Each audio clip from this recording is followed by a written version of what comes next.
Hi everyone, it's Raylene from RTO Doctor, and this evening I'd like to talk to you about partnership arrangements, in particular in the vet sector, vocational education training sector, for those of you who aren't familiar with the acronyms. And this evening this has come about because I was talking to some people this evening about partnership delivery and an arrangement that they're involved in. And I wondered how many people may or may not be aware of what they should be looking for in relation to a partnership arrangement. Now, when we talk about partnership arrangements in this particular quick tip, what we're actually referring to is delivery and an assessment, or training and assessment partnership arrangement. So we're not talking about brokering and stuff like that in this evening's quick tip. We may do that another time. However, tonight what we are talking about is training and assessment. So one of the things that I thought that I would talk about was what should you be looking for to have in your partnership arrangement agreement.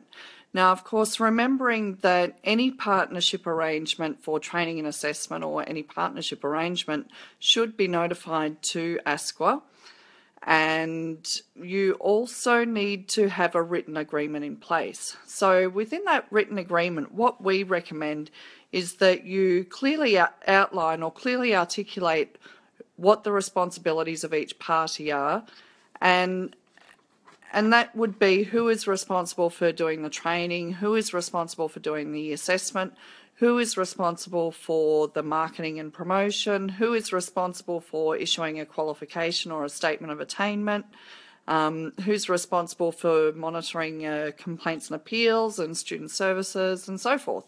So you really need to be outlining who is responsible for doing what at all stages of the student journey during that partnership arrangement. One of the other things that you need to be making sure that you have in that partnership arrangement agreement is the duration, and also making sure it's executed by both parties. Actually, that seems to be a common thing that we find at audit around the country, is people have all these partnership arrangements, but they're not actually executed by both parties. So what you want to do is make sure that you have clearly articulated what the duration of the agreement is, and make sure that all parties have signed.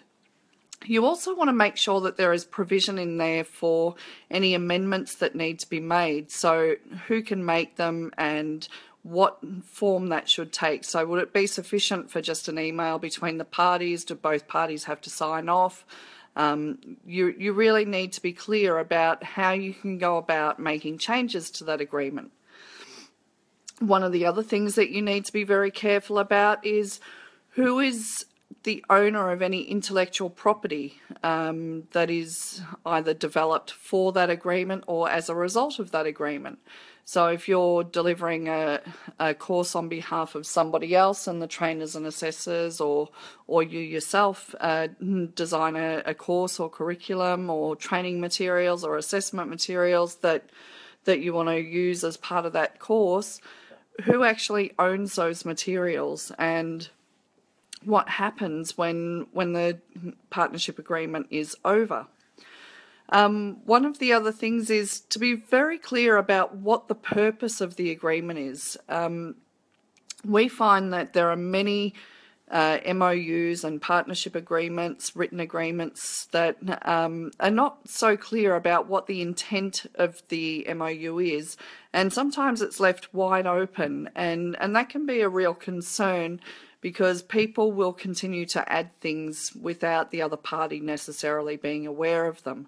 So it's always really important to be very clear about what the purpose of the agreement is, what the terms are for making any amendments to those agreements, monitoring, the duration, the responsibilities, also marketing and advertising, making sure that it's very clear who is responsible for marketing and advertising, and what can they market and advertise. Are they allowed to promote on behalf of both parties of the agreement, or is it just for themselves and each party does their own marketing?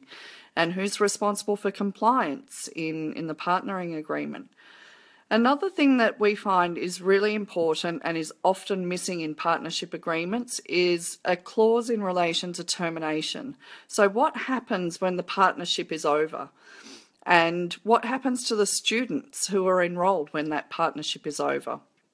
Sometimes there can be long-term partnerships, and for one reason or another the partnership ends and there's still students enrolled, there's still students in the pipeline, and you want to terminate the contract immediately. It might be because of a breach of the agreement, or it could just be that the relationship has fallen down, or somebody wants to move on. It doesn't need to be a dramatic reason for an agreement to end. However, there can often be students in the pipeline. So what happens to those students? What happens to the teach out and the transition? And who's responsible for those students? Do they get a refund? Are you going to provide a default?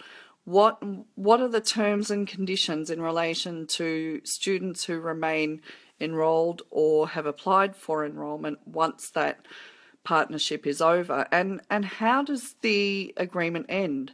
Who's responsible for the intellectual property and all of those things once that partnership is over? Some really important key things to discuss, and maybe it's time for you to go over your agreements with people and make sure that all of those things are covered clearly. This is a great opportunity for everybody to look into their MOU templates or their partnering agreements and make sure that everything is covered. Now, I've got a special thing for anyone who's listening to this tip for the month of September. Anyone who would like to comment and provide a tip on how they monitor their partnership agreements, for the month of September we'll be giving away a partnership review checklist for free for anyone who comes up with a reasonable and satisfactory partnership monitoring process. So please put it in the comments wherever you see this video, whether you see it on Facebook or whether you see it on YouTube or LinkedIn, Twitter, wherever you see it. Please leave your comments, and for the best tips on how to manage the performance and monitor the performance of your partnership agreements, we'll give you a free partnership checklist. Thank you very much for joining us this evening, and we look forward to seeing you again tomorrow with another great quick tip. Bye for now.